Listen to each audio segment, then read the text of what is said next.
So, ich bin jetzt gerade hier am Fahren. Halt das Telefon mit der Hand. Das macht man ja eigentlich nicht, ne? Nur ein bisschen auf den Verkehr achten, dass da nichts passiert. Aber der LKW macht das von ganz alleine. Ne? Oder der absolute wirkliche Grund ist der, dass ich heute Passagier bin. Und das ist mein Kollege. Hello! Hello to Bolivia! From the Philippines! Also ich bin auf dem Weg mit meinem Kollegen zur Fähre und in Frankreich morgen Abend gehe ich dann in meinen LKW, der da steht. Was wir hier sehen, nennt man im Plotdeutsch ein Sülkje. Und im Hochdeutschen sagen wir Sulki dazu. Bitte? No. No? No.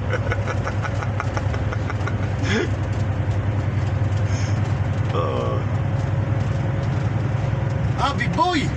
Yeah, he's the I think a Romanian, one of our Romanian colleagues.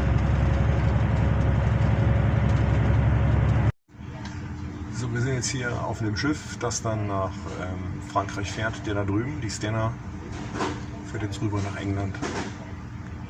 Die da unten stehen, muss noch geladen werden. Die waren die allerersten, die rauf durften, weil wir Gefahrgut geladen haben. Und der hier, die Oscar Wilde von Irish Ferries, fährt jetzt auch gleich nach England rüber.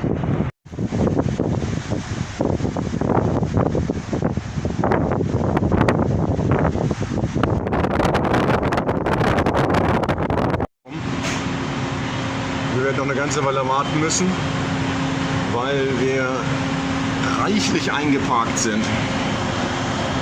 Naja.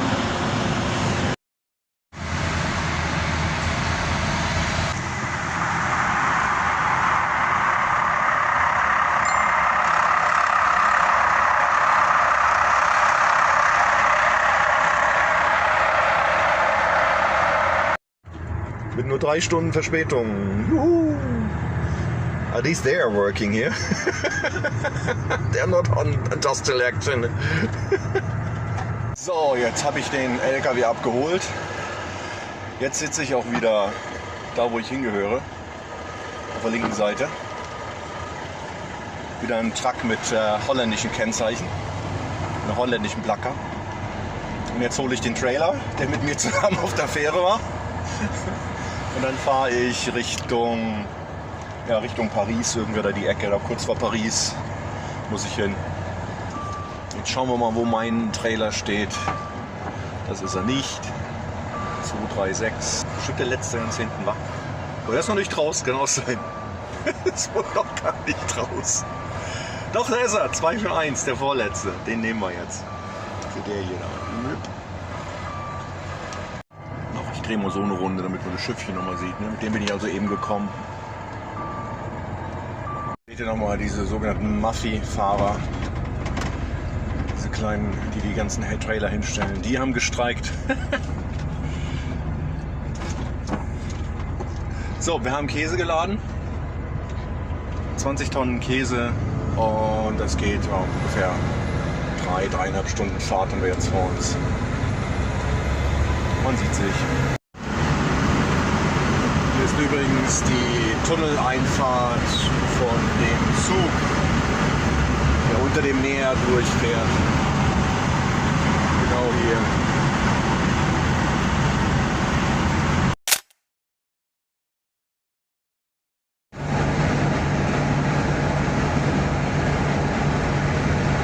Zwar hier an der Zahlstelle. Hier muss man einfach nur durchfahren. Und dann wird das abgelesen. Mal sehen. Hallo? Irgendjemand zu Hause? Der hat aber dann gebraucht. Hat funktioniert. Bin zufrieden. Oh, kurze Frühstückspause. Wir die ganze Nacht leider nicht geschlafen konnten. Auf der Fähre leider nicht abends einschlafen. Leider. Und was macht man, wenn man dann müde ist? Man macht ein kleines Frühstück. Überall in Frankreich kriegst du frisches Baguette, egal an welcher Tanke. Dann gibt es Käse dazu, lecker Käse und Baguette. gibt nichts Leckeres. Also alle, die damit zusammen. Ah, jetzt geht's besser. Man muss schlucken, dann geht's. Für alle, die das interessiert, also das da ist Irland, das ist Großbritannien. Wir sind mit dem Schiff einmal um Großbritannien herumgefahren und sind dann angekommen.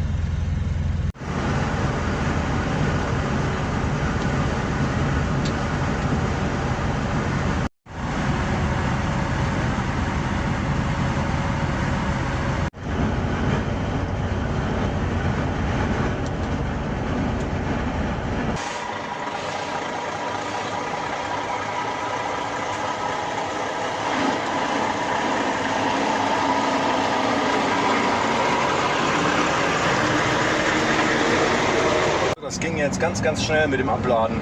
Richtig schöne, schnelle Sache.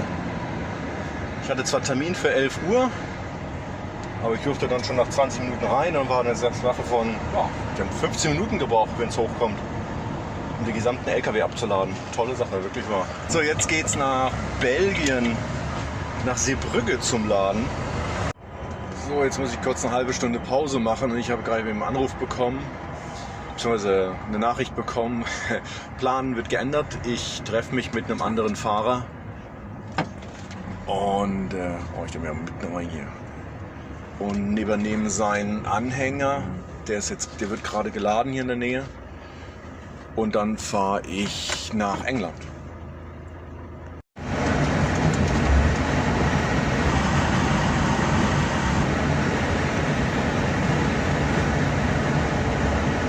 An Boulogne-sur-Mer vorbei. Ilka, du weißt, was das bedeutet. Und wie man am Wetter sehen kann, ist das noch ein paar de Calais. Wer den Film mit den Stief kennt, weiß, was ich meine. So, jetzt habe ich den Trailer getauscht mit meinem ukrainischen Kollegen. Und jetzt mache ich mich auf den Weg zur Fähre.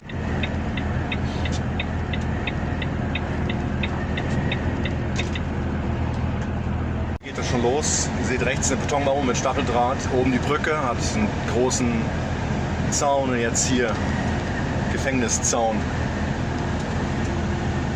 So geht das dann die ganze Zeit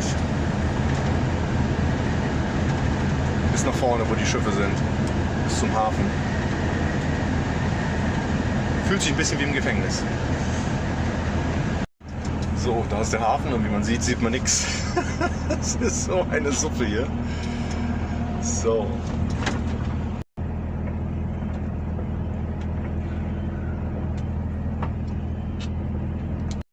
So, ich bin eingecheckt bei Irish Ferries. Jetzt denke ich mal, kommt die Passkontrolle dran bei der Polizei.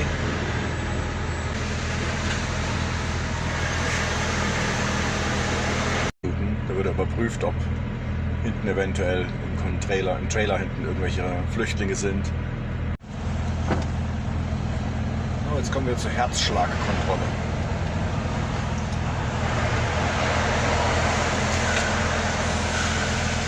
Müssen Sie aussteigen? So, Herzschlagkontrolle war okay. Mal sehen,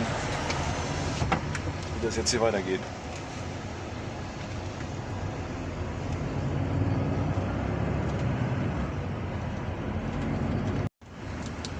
So, und hier wird dann nochmal kontrolliert manchmal.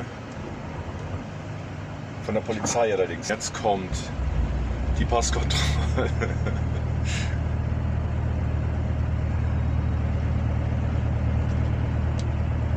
War eben ein sehr netter Polizist, der meinen deutschen Pass kontrolliert hat. Und dann habe ich ihn gefragt, ob er meinen bolivianischen auch sehen will. Er sagt, wie, du hast einen bolivianischen auch noch? Und sagt, ja. Oh ja, zeig mal.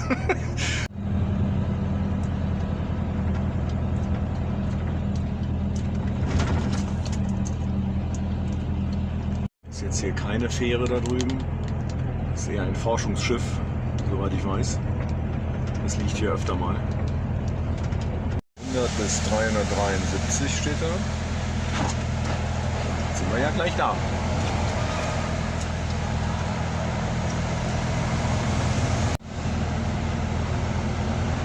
So, 171. Ist ja gleich kommen um die Ecke, ne? Ich darf sogar ganz vorne stehen. Wie schön.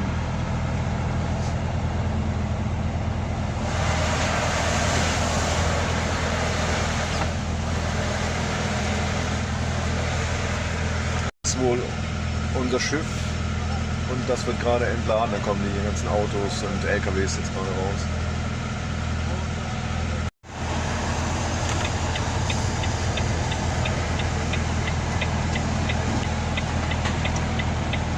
Wir machen alle den Warnblinker an, damit die Jungs dann da drin sofort wissen, dass wir diejenigen sind, die einen Elektroanschluss für den Kühlauflieger brauchen, weil der darf ja nicht, der Motor des Kühlaufliegers darf natürlich nicht laufen, also wird der hier an das Bordnetz angeschlossen. Und dann läuft der Kühler halt eben elektrisch weiter.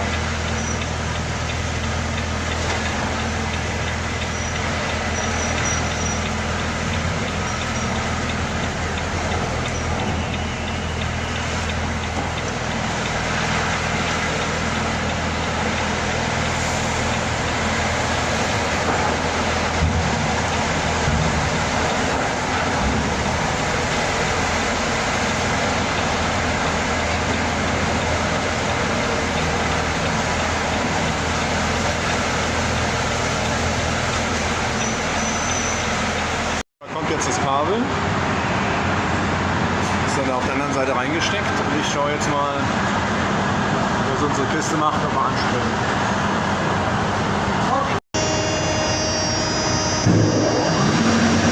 Ja. Es dauert hier nur einen kleinen Moment, um zu sehen, ob er wirklich bei plus 20 bleibt.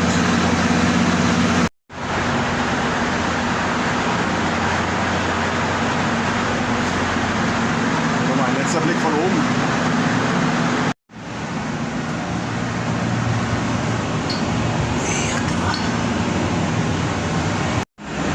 Aber ich glaube, das hält gesund, ja?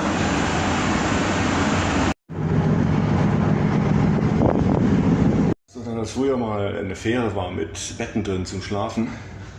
Jetzt ist es ja nur eine Stunde Fahrt, jetzt sind die alles rausgeräumt hier. Aber wir Fahrer dürfen halt die Dusche weiterhin benutzen. Das sagt doch auch was. Da ist ihm noch üblich. Oh, Entschuldigung.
So, vom Bug sind wir reingefahren und aus dem Heck fahren wir wieder raus.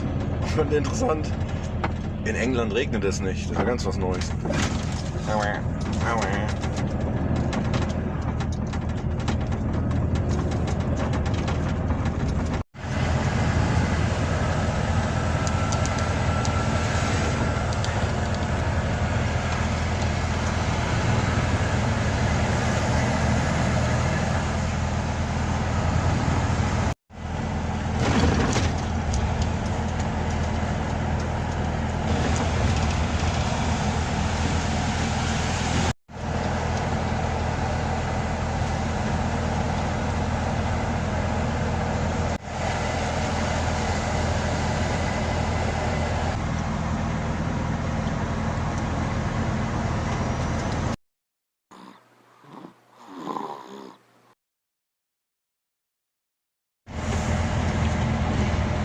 So, jetzt habe ich richtig lange geschlafen, über 12 Stunden.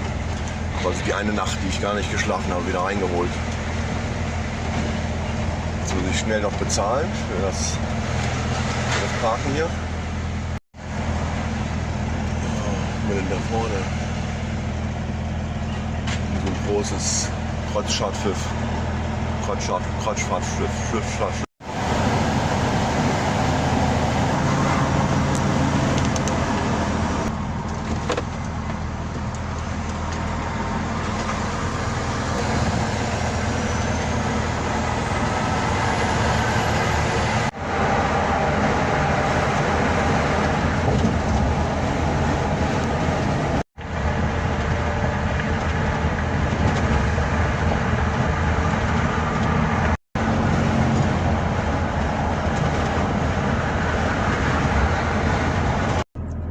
Hier mache ich jetzt erstmal meine Frühstückspause. Rückladung habe ich auch schon, also Rückladung, die weiterführende Ladung. Ich habe jetzt hier eine Ladung für England ja nur drauf. Und dann habe ich schon ein bisschen weiter eine Ladung bekommen für Irland. Stehen wir mal wieder wie üblich im Stau auf der M25. Aber da hat man wenigstens Gelegenheit, sich ein bisschen die Natur anzugucken, ne? Die man sonst nicht so sieht, wenn man dran vorbei braust.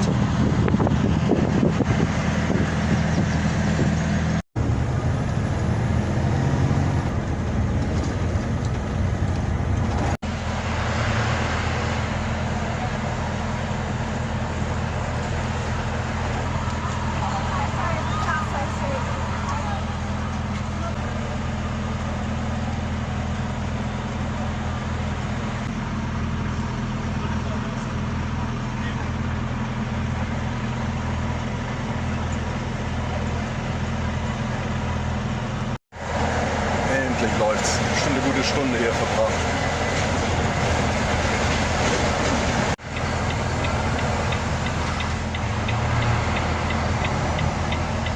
Sogar in diesem lieblichen Ort gibt es einen Star Sucks.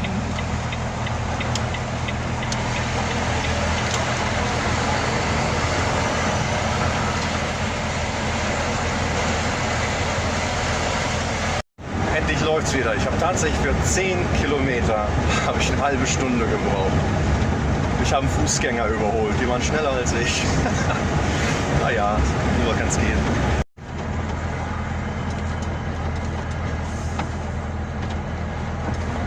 So.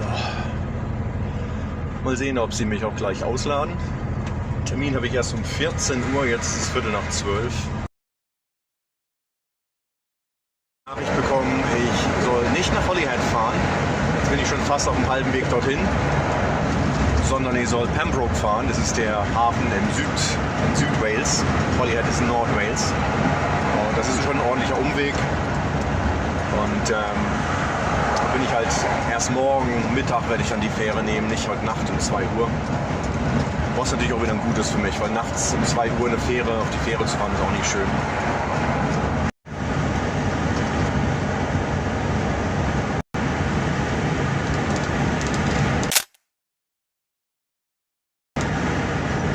Jetzt sind wir wieder in Wales.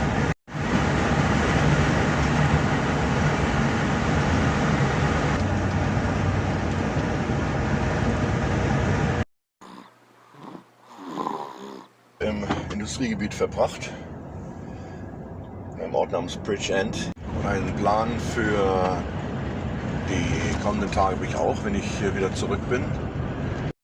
Da werde ich dann in Limerick all meine Sachen einpacken heute Abend. Ihr erinnert euch, ich bin ja als Fußpassagier, als Passagier noch mitgefahren, um dann diesen LKW hier zu übernehmen in Frankreich. Da konnte ich natürlich das Allernötigste mitnehmen. Und das meiste habe ich dann halt dort gelassen in Limerick in der Firma.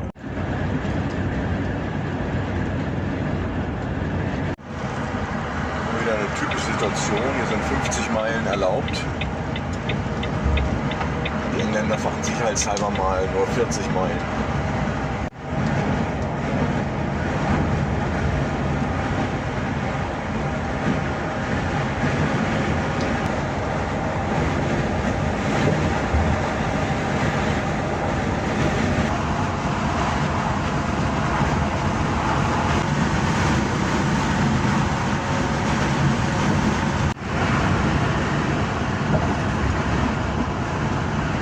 sie zu Ende. Ab hier gibt es keine Autobahn mehr. Bei mir ist es fast schon Tradition, dass ich immer hier nochmal anhalte. Mal auf Toilette gehen, vielleicht einen Kaffee trinken.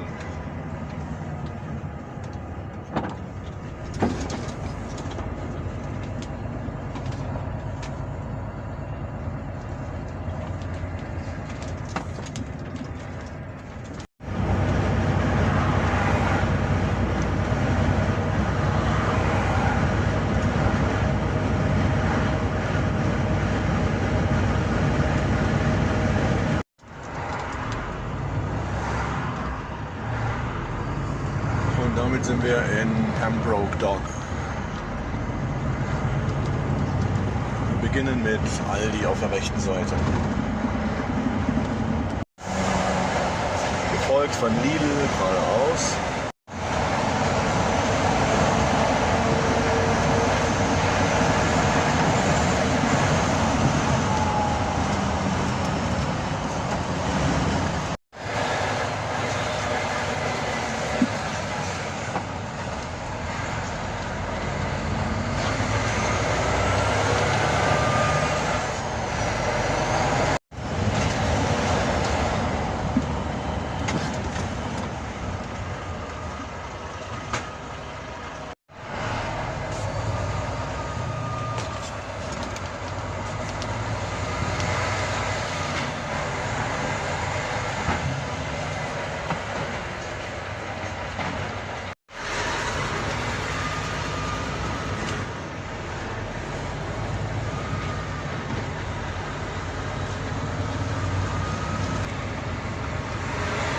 Ich habe nur kurz kontrolliert, ob auch wirklich der Zoll alles erledigt worden ist. Da gibt es eine spezielle Nummer, die man bekommt. Und jetzt gehe ich hier drüben jetzt in das Büro und da bekomme ich dann meine ganzen Dokumente für die Überfahrt.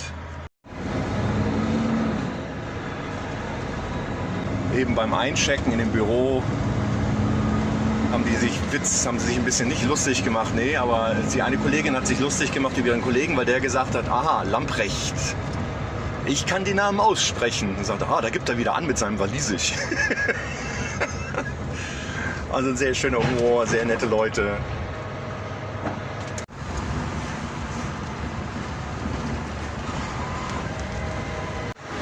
Die Oscar Wilde ist mit eines der neuesten Schiffe oder vielleicht sogar das neueste Schiff von Irish Ferries, die, wie man sich das denken kann, die alte Oscar Wilde ersetzt hat.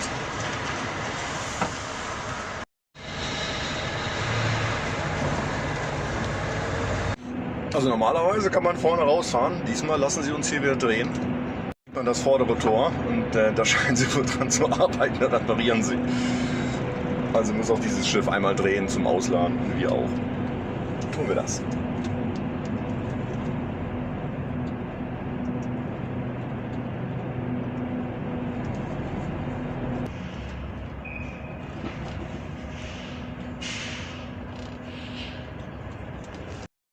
So sieht meine Kabine aus. Mit Blick nach draußen sogar.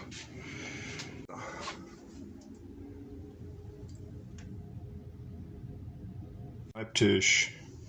Richtiger Kleiderschrank. Kleines Büro. Und hier haben wir dann, was man allgemein Nasszelle nennt. Loading completed, bunkering completed, all closed up, starting up engine, taking right, so we're ready for the park. Weather conditions fair with crossing, expecting quite strong artillery breeze, some swell, so will be using our stabilizers to make German comfort responsible for you. I would like to ask all passengers to pay particular attention to following very important safety announcement. If you need any more information, you can always ask the reception desk on next or the nearest crew number. Please attention, enjoy the crossing, and have a good afternoon. Thank you.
wieder in Irland.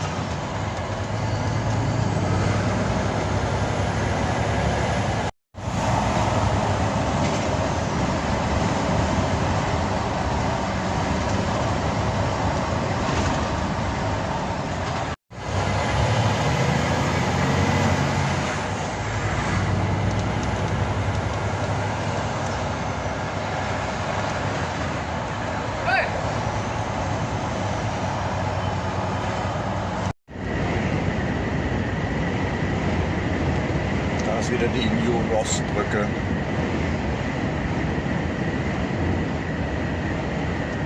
Wie man sieht, ist meine Scheibe sehr, sehr dreckig.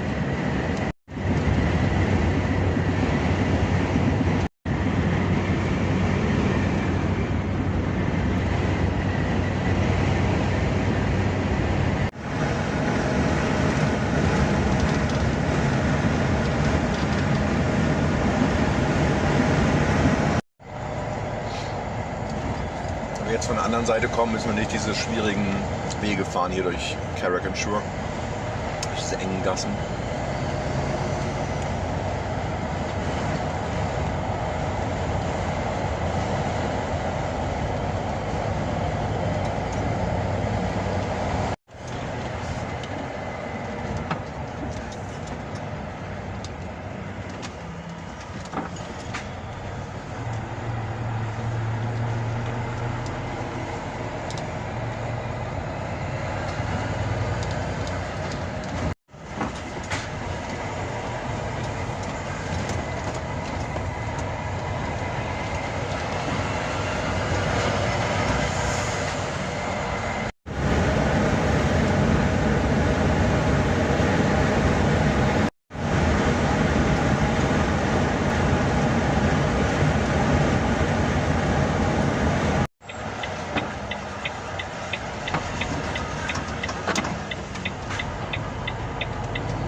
Wieder der übliche Weg durch Tipperary durch.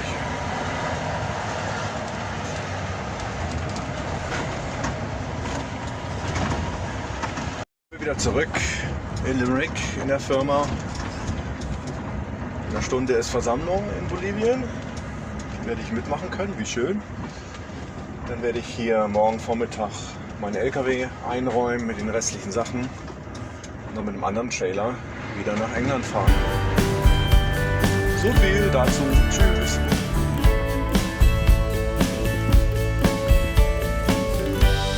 Die ist rappelvoll. Was?